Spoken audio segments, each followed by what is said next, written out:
찰리 채플린이 남긴 가장 유명한 말이 있습니다. 내 삶은 비극이었지만 나는 그것을 희극으로 만들었다. 왜 그는 평생을 웃음으로 채우면서도 왜 그렇게 외로운 사람이었을까요? 채플린은 세계에서 가장 많은 사람을 웃긴 예술가였지만 정작 자신의 사랑 앞에서는 늘 불안했고 가까워지는 사람을 믿지 못했다고 합니다. 그런데 이 불안함, 사실 우리도 정도만 다를 뿐 비슷하게 경험하실 때 있지 않나요? 누가 조금만 차갑게 대해도 내려앉는다든지, 누가 다정하게 대해주면 기쁜 것보다 이거 오래가지 않을 텐데 하는 예감이 먼저 온다든지. 사람을 좋아하면서도 밀어내버리고 혼자 있고 싶지만 막상 혼자 있으면 허전한 그 양가 감정. 많은 분들이 이런 패턴을 내가 예민해서 그렇다, 성격이 문제다 라고 생각합니다. 하지만 사람의 관계 습관과 감정 반응의 뿌리는 대부분 어릴 때 어떻게 사랑을 받았는가에서 시작됩니다. 그리고 이걸 놀랍도록 생생하게 보여준 사람이 바로 채플린입니다. 채플린의 어머니 한나 채플린은 정신적 불안정으로 여러 차례 입원했고 가난 때문에 아이들을 제대로 돌볼 수 없는 상태였다는 기록이 많아요. 설상가상 아버지는 거의 육아에 참여하지 않았고 결국 알코올 중독으로 사망하였죠. 어머니가 더 이상 아이들을 돌볼 수 없게 되었을 때 채플린과 그의 형 시드니는 어린이 보호시설에 보내졌습니다.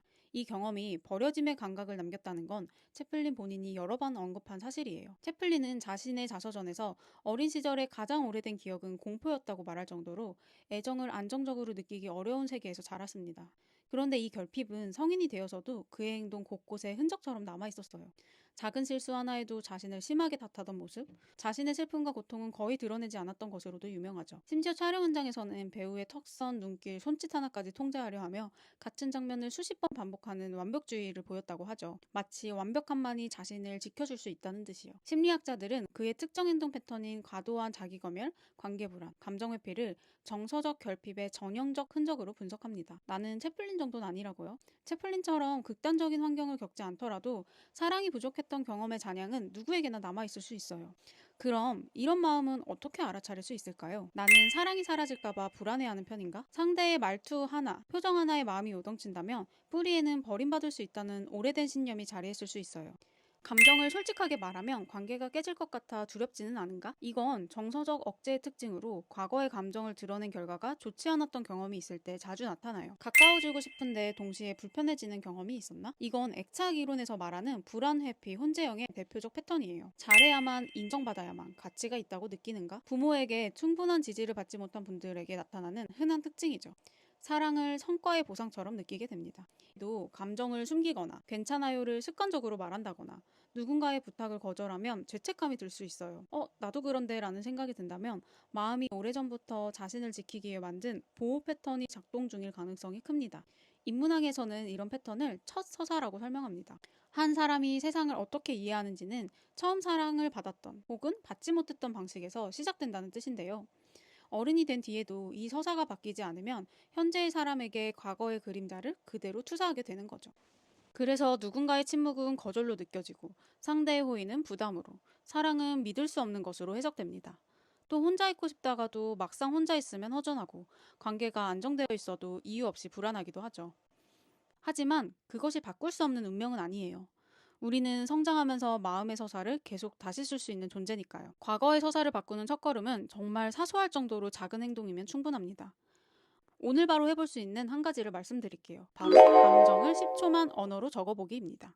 지금 저는 땡땡해서 땡땡합니다. 이렇게 말이에요. 저부터 해볼까요?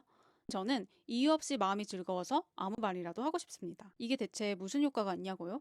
사랑을 안정적으로 받지 못한 아이는 감정을 표현해도 괜찮다는 경험이 부족해서 성인이 돼도 내가 지금 느끼는 게 불안인지, 서운함인지, 외로움인지 정확하게 구분하지 못하는 경우가 많죠. 감정은 이름을 붙여야 다뤄지는데 그 언어를 배울 기회가 없었던 거죠. 10초 언어화는 감정 단어를 다시 배우는 훈련이에요.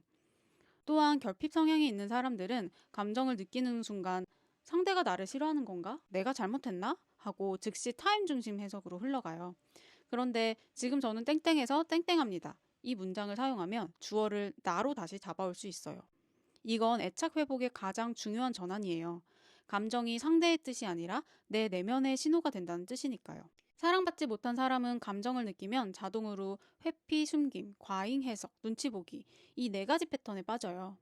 그런데 문장으로 적는 행동은 아주 작아 보여도 이 자동 흐름을 끊고 지금의 내가 선택하는 행동을 하게 하는 강력한 개입이에요. 마지막으로 사랑 결핍이 있는 분들의 핵심 신념은 내 감정은 중요하지 않다. 나는 잘해야만 사랑받는다. 힘든 티를 내면 관계가 깨진다. 이 세 가지인데요.